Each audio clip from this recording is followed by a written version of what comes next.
Good morning. Welcome back to the channel. My name is Keith. This is All Things Tenerife. At the moment, I've moved up to up to Golf del Sur. You can hear the airplane behind me. One thing about Golf del Sur, it's quite close to the airport. I'm staying in Terraza de la Paz at the moment for the next 2 weeks.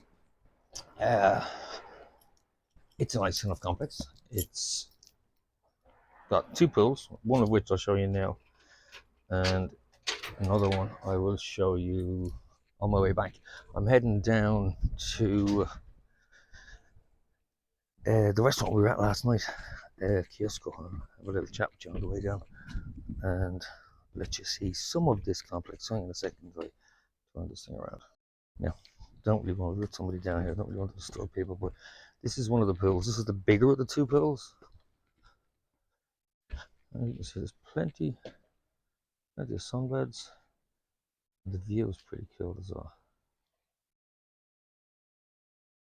And like I say, there's two pools. The other one's slightly smaller, and they're locked, so they are for residents only. So you have a key to get yourself in to each one. What this brings us to a short. It's quite, as I said, it's quite a big complex. So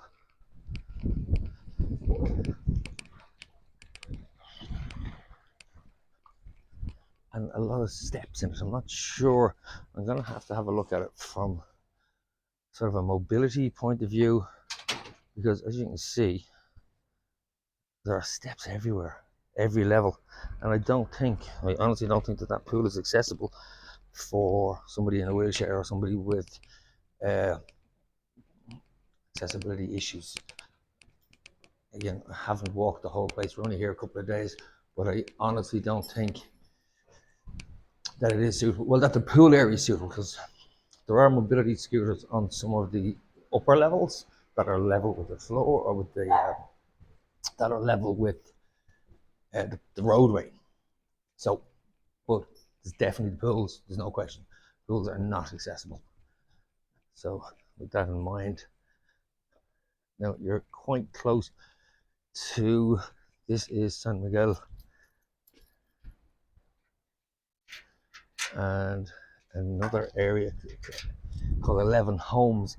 11 Homes, if you look, is just over that sort of area. And San Miguel, this is all, a lot of these are connected to 11 Homes. We stayed in them before. I stayed in them last year, and they were absolutely, they're fantastic. And this is the area that we're planning on buying in. Like I say, it's residential, but there are people that rent you. This is the back way into the complex we're staying in now. I'll show it to you back. This is the shortcut to San Blas, to where all the restaurants are. Now this is 9:15 in the morning, so it's nice and cool. It's been extraordinarily hot here the last few days. I think we hit 34 degrees, 35 degrees yesterday afternoon. Probably one of the hottest, and there was absolutely not a breath of air. Where at this hour of the morning, this is just perfect. The sun is just up, and that breeze is just perfect. Now, there was something I wanted to say to you, apart from the fact that we're heading to this restaurant to have a look at what I ate last night. And like I say, I don't like, when I'm doing restaurant reviews, one, I tend not to review restaurants if they're bad. I just ignore them. I don't recommend them. I only like to recommend places unless they're really bad, because my thought is that chef could be having a bad day, staff could be having a bad day. So where I can, I'll try it again, because I don't think there is that many bad restaurants on this island, to be honest with you, and I've said that a million times, and I'll stand over it. But last night was fantastic, and I'll show you another one that we ate in as well the night before, and that I've ate here before. So there's quite a few little restaurants in here that I've ate in that I have to just rave about. Like I say, I don't think, I'm sure there are. I'm sure there's bad restaurants somewhere, but I like to do, well, I'll say I like to do my research. My other half likes to do the research, and she'll go through all the restaurant reviews on TripAdvisor and everything else, which I think is a great thing to do, because gives you an idea going in that at least they're serving what you like. You've seen the menu, you have a fair idea what you're going to have, and then it's just down to them to prepare it and give it you, and hopefully impress you. And yeah, if you go and check your reviews out, it's a great way of doing things, says he who has somebody else does it for him. But yeah, it is worth it. But the other thing I was going to talk about, there seems to be a new scam in Tenerife, and it's everywhere. It was here 2 nights ago. Somebody came into the bar we were in pretending to be deaf. Clipboard with a stamp on it that said that they were from, they had a disability. They had the disability logo, the wheelchair logo, and but they no sign language. Yeah, it just reeked of scam. The first night I saw it, excuse me, and then somebody in the bar had said the same thing, that it was a scam. So they come up, they don't say it, and they just try and get you to sign. It's like back when we were kids, or when I was a kid. This is Hotel Vinci. Never stayed in it, but views from it are spectacular. And yeah, it looks really nice. I'm gonna try. There's a couple of hotels on this end down around here. I'm gonna do some walkthroughs if I can.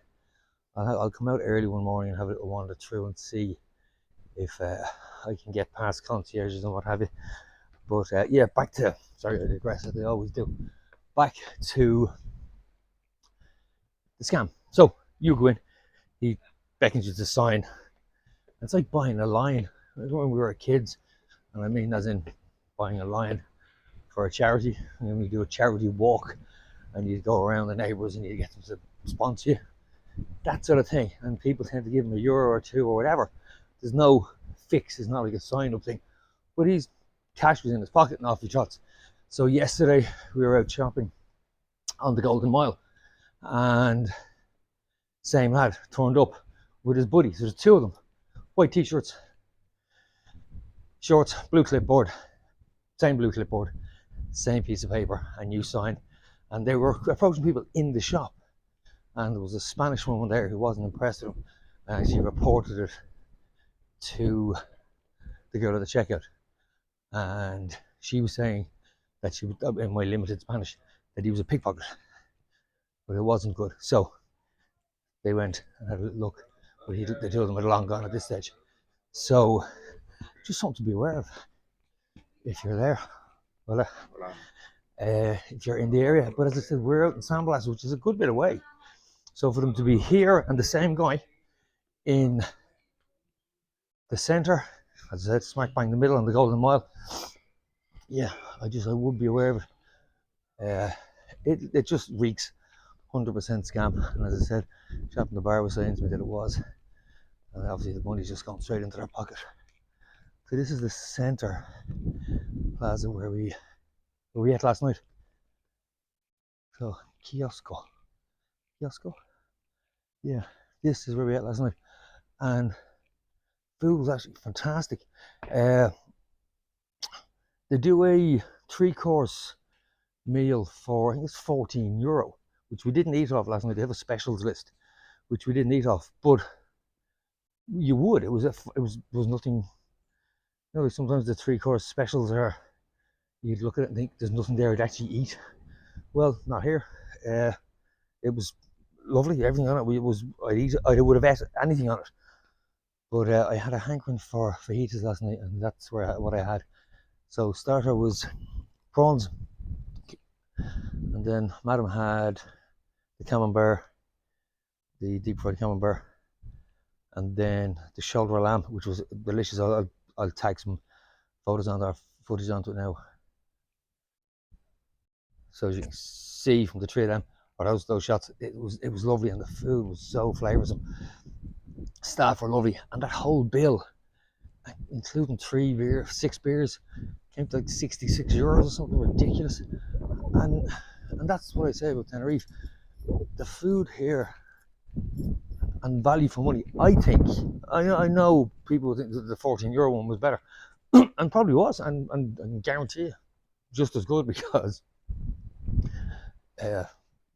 The ingredients are here. That's the thing about Tenerife. This place is really quiet. Now, Taj Indian Tandoori is also owned by the same people own Bombay Chapati as well. Uh, this will be my favourite Indian up in Gulf del Sur. Not my favourite on the island, but definitely my favourite up here. It would be up there, it'd be on par. Eaten there several times. Again, never disappointed. So, this is Country Kitchen. Never eaten it, but it gets good reviews. Give you an idea. If you're up in the Gulf and you're craving your Sunday lunch, this is one of the ones that they do recommend. And the same next door. You see they're up early this morning.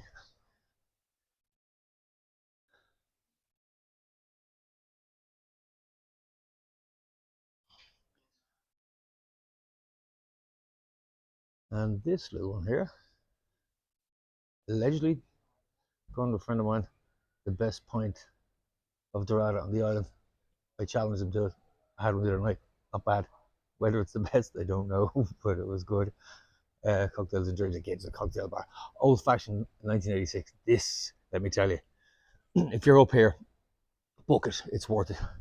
It's a little bit, I won't say posh because it's not, but the food is amazing. And the kid, there's 3 people run it. I say kids because it was supposed to be, they are kids. They're just, their attention to detail on food, flavor, and presentation and service is second to none. This is one of the best restaurants I've ever eaten anywhere in the world, and it's here in the middle of Sandblast. Last place you think you'd find it. I've done reviews on this on TripAdvisor, and well deserved, and so many other people. And then the Bee's Knees Gin Bar. This is closed at the moment. Chap who owns it is on holidays, but yeah, it's a cracking little bar, and they just do gins, but a lot of unusual gins. So absolutely give it a go if you're down here, because if you like, particularly if you like your gins. I do like gins, and they do a couple of quirky ones in there which are quite good. Now, the last one, which is just to the left here, and again, I've ate here the other night. I'm coming back here. I will be back into this one here at the end. I had off the tapas menu the other night. I had ribs, I had squid, I had mussels. It was just gorgeous. They just kept bringing food, and it was absolutely gorgeous. It's a cracking little spot as well. But I'm back here, well, before the end of the week, before the 2 weeks are up here without a question, because the food, staff, service, everything was absolutely second to none. I'll see if I can peep inside. Okay, very kindly they let me wander around. And as I was said, I'll give you a look at the menus. It's a funky little place as well. There's a great vibe off it. Okay. As I say, I ate off the tapas menu the other night, and I'm coming back for this one because this menu looks pretty impressive. Fillet steak.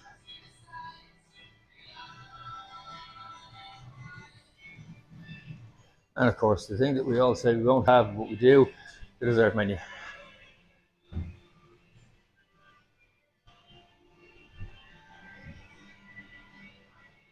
And it's quite a big restaurant and well-stocked bar. So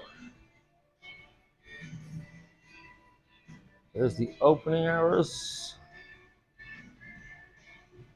7 days a week. And so you will not be disappointed if you come down here. Food is good, man. Food is absolutely amazing. Staff fantastic. And yeah, you're just going to enjoy a night of really good food. So thank you for watching. Thank you for listening to me again. That's a little snippet of just a couple of the restaurants we've had since we got here. And yeah, that little warning about the little scam with the guys pretending, alleging to be deaf and collecting for a charity that I believe doesn't exist. There was no badges, they had no charity numbers, they had no official documentation or anything like that. So just be aware of it. I hate seeing people being conned out of their own money, especially when somebody is using a disability as a way of wedging money out of people's hands, which is totally wrong. So thank you for watching. Thank you to all my new subscribers. Again, welcome to the existing ones. Thanks for sticking around. And if you're still watching this to the end, thank you the absolute most, because that's what makes the channel grow. That's what helps the channel to grow. So I'm going to head back up for breakfast now and then go for a little walk. So thank you again. Talk to you in the next one. Bye-bye.